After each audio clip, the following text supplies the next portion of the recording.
Oke, hari ini kita bakal bedah laporan keuangan dari Klipan Finance atau yang di bursa kodenya CFIN. Mungkin Anda pernah ya lihat dokumen kayak gini dan bingung, ini angka-angkanya ngomongin apa sih?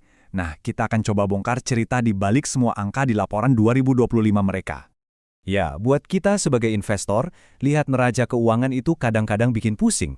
Angkanya banyak banget, tapi percaya deh, setiap angka itu punya cerita. Dan di laporan CFIN ini, ceritanya itu soal strategi, risiko, dan juga ketahanan. Menarik kan? Oke, kita mulai dari gambaran besarnya dulu ya. Kalau kita lihat sekilas, kelihatannya perusahaan ini lagi menyusut. Kok bisa? Nah, coba diperhatikan angka-angka ini. Total asetnya turun, total liabilitas atau utangnya juga turun. Kelihatannya kan perusahaannya makin kecil.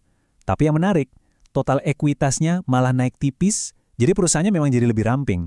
Tapi modal intinya atau nilai buat pemegang saham justru sedikit menguat. Ini bagian yang seru buat digali lebih dalam. Penurunannya itu hampir 6%. Angka 5,8% ini lumayan signifikan loh buat perusahaan sekelas mereka. Nah, pertanyaannya jadi dua. Pertama, kenapa asetnya bisa turun? Dan kedua, yang paling penting buat kita investor, ini tuh kabar baik atau kabar buruk sih?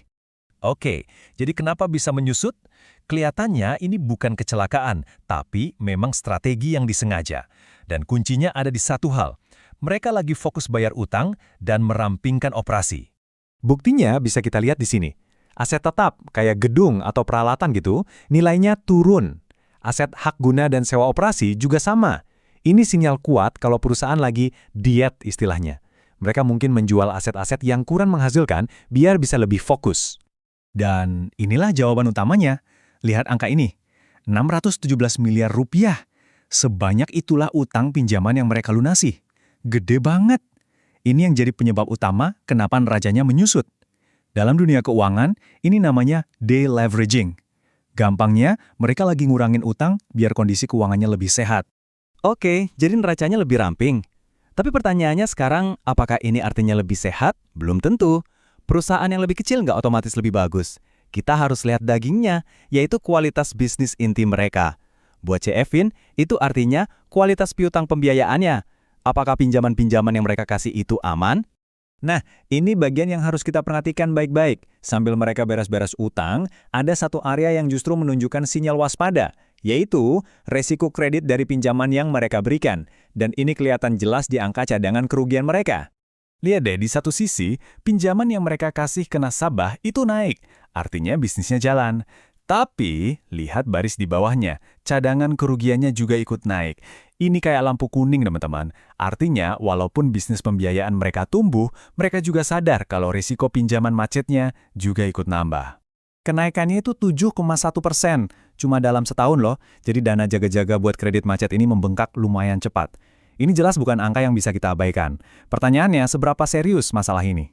Jadi, apa sih sebenarnya cadangan kerugian ini? Gampangnya, ini tuh duit yang sengaja disisihkan sama perusahaan buat jaga-jaga kalau ada nasabah yang nggak bisa bayar utang.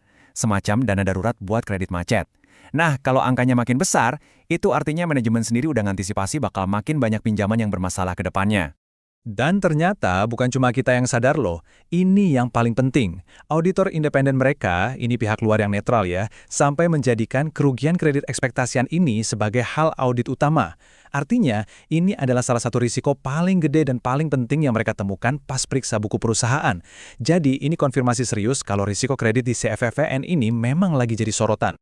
Oke, setelah lihat semua data tadi, terus intinya apa buat kita sebagai investor? Saya sudah rangkum jadi 3 poin penting yang perlu banget Anda ingat dari neraca ini. Pertama, soal deleveraging. Sisi baiknya, perusahaan ini lagi serius banget bayar utang. Ini bikin fondasi keuangan mereka lebih kokoh. Kedua, soal resiko kredit. Nah, ini sisi waspadanya. Resiko kredit macet itu nyata dan lagi meningkat. Bahkan auditor pun menyoroti ini. Tapi yang ketiga, ini penyeimbangnya. Modal mereka kuat. Total ekuitasnya solid dan bahkan sedikit naik. Ini kayak bantalan pengaman yang tebal buat menyerap kalau ada kerugian nanti. Jadi, neraca CFIN tahun 2025 ini menceritakan sebuah dilema ya. Di satu sisi, mereka jadi lebih ramping, lebih efisien dengan utang yang lebih sedikit. Tapi di sisi lain, ada awan mendung berupa resiko kredit yang makin besar. Pertanyaan besarnya jadi begini, apakah modal mereka yang kuat itu cukup untuk menghadapi potensi badai kredit macet di masa depan? Ini adalah pertarungan klasik antara efisiensi versus resiko. Dan jawabannya, tentu saja, hanya waktu yang bisa membuktikan.